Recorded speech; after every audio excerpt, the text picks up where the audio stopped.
There are a lot of intermediate and even advanced poker players that are convinced that MDF is GTO, and the truth of the matter is that's simply not the case. Today we're going to talk about MDF, why it's not GTO, where these two numbers can differ massively, and what you should do about it instead. Let's get into it. Good morning, how are we doing today? My name is James Sweeney, aka SplitSuit, and today we're going to talk about MDF, GTO, and all sorts of fun nerdy things. Now a lot of this discussion stems from my new book GTO Gems 2, and I think it's really important when you're thinking about a defense strategy to understand what are some basic numbers you can look at. And one of the first numbers players come across is MDF, and that is just simply short for minimum defense frequency. And the nice thing is that the formula isn't too scary. The formula for MDF is simply pot size divided by pot size plus bet size. Now what MDF is attempting to do is tell you how much of your range you need to continue with, either by calling or raising, in order to ensure your opponent cannot auto-profit from bluffing you excessively. And that's just simply because if you are constantly overfolding, it's extremely easy for any opponent who's paying even the slightest bit of attention to start over-bluffing you and just simply turning any two cards into a profitable bluff because, well, you're folding too much and they can make some very easy auto-profit against you. Now, although MDF is loosely based around GTO, there are some key issues that we really have to be aware of. First is that an MDF calculation may differ significantly from the correct GTO defending frequency, and number two is that the frequency itself doesn't actually tell us which type of hands to defend with nor how, right? Since defending simply means that we're not folding, but we could be raising, we could be calling, we could be doing a combination of both of those things, so just having a raw number to work with doesn't exactly tell us how to continue best. So with that said, let's take a closer look at developing some defense strategies both in position and out of position. So let's start with out of position first. We're going to take a very basic situation and compare what MDF numbers look like compared to GTO defense frequencies in a very basic situation. Button opens pre-flop, big blind defends, big blind checks to the button on the flop, and let's look at a couple of different c-bet sizes that the button could use and the appropriate MDF and GTO defense frequency that come out of the solver. So this table looks at four different possible c-bet sizes that the button could use, ranging from 33% pot all the way up to 125% pot, and what we notice is that the MDF number is consistently larger than the GTO defense frequency, right? Even against the half pot bet, the MDF is 67%, 2/3, but the GTO defense frequency is 57%. Even against the overbet, MDF is going to be 44%, but the GTO defense frequency is down lower again at 37%. So what we learned from analyzing data like this, and by the way, this kind of pattern comes up a lot, is that GTO defending frequencies are consistently lower than MDF calculated values. If we were to strictly use MDF to derive our flop defense in this scenario, we would be defending significantly too wide and carrying way too many hands into the turn. Now that all being said, formation is definitely going to play a role here, and there are a couple things that we can take away from that.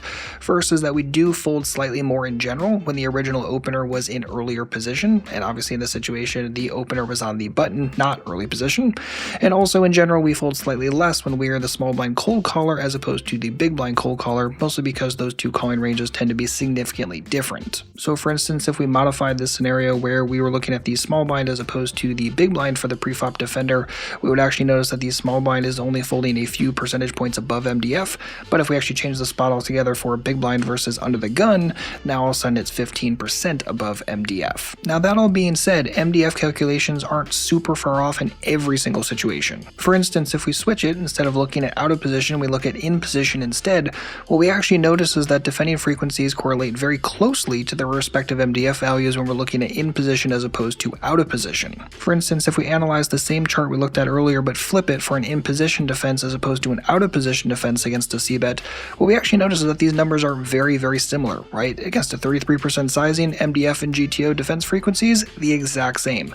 Even at the overbet, 44% for MDF, 43% for GTO defense frequency, those are extremely, extremely similar, and we notice this for all sizes within the spectrum. And just like out of position, even in position there are still going to be formational differences, but defending at around MDF value is fairly consistent when playing in position as the defender. And as an important side note, while we've been looking at single raise pots so far, you actually notice this exact same pattern come up in 3-bet pots as well. The in position defender in a 3-bet pot is going to defend close to MDF, while an out of position defender will be overfolding according to MDF to a degree that depends on the precise formation and also board texture. Alright, so at this point you should have the big picture idea understood that pure MDF MDF calculations are not the exact same as pure GTO, and also that being out of position is going to influence the differences between those two numbers more significantly than being in position overall. And with all that being said, I think it would be helpful to go through an MDF thought experiment if you've never really gone through this and thought through this like this before.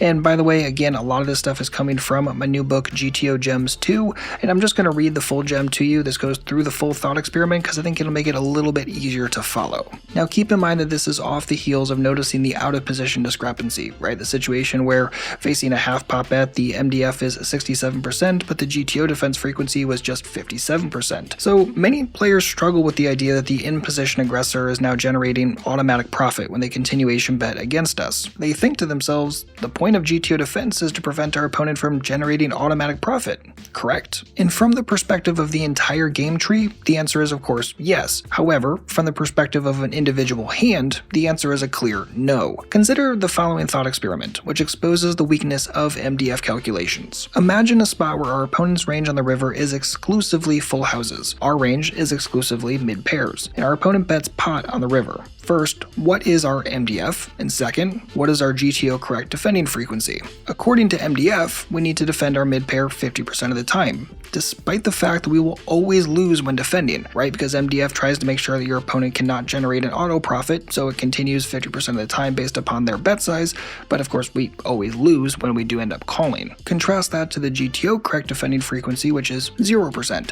GTO would never call if the EV is negative, even if the end result is automatic profit for villain. What we learn is that it is acceptable to give our opponent automatic profit.